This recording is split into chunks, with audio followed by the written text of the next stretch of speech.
जी,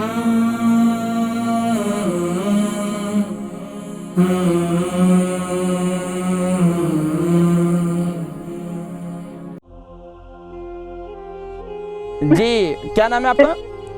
जी मेरा नाम बस नाम ही है, मैं लंदन से बोल रही हूँ। अच्छा लंदन से बोल रही है मेरी बहन जी, फरमाइए। कल ना मैं आपका रिपीट प्रोग्राम देख रही थी। अंजीर आप बता रहे थे रात को भिगो कर और 2 चम्मच मेथी दाने के।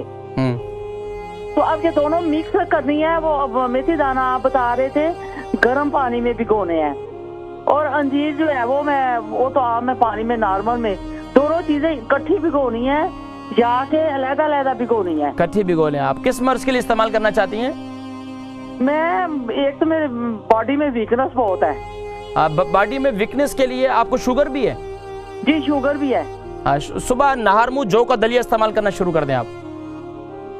तो वो खाली जौ का दलिया फीका तो खाया नहीं जाएगा, तो आप उसमें थोड़ा सा शहद डाल दें मीठा करने के लिए, या आप जो है ना ऐसा करें, उसमें उसको पकाते वक्त आप उसको इंजीर भी उसके अंदर डाल दें, पका लें, इंजीर से मीठा कर लें उसे।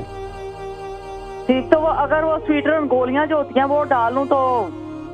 हाँ वो भी डाल दे, कोई हर्ज नहीं है। बिल्कुल बिल्कुल आप डाल सकते हैं, कोई हर्ज नहीं। अंजीर जो है ये शुगर के लिए बुरी चीज तो नहीं है? नहीं नहीं नहीं, बिल्कुल बुरी चीज नहीं है, इसमें शिफा ही शिफा है। शुगर के मरीजों के लिए, जोड़ों के मरीजों के लिए बहुत बेहतरीन चीज है।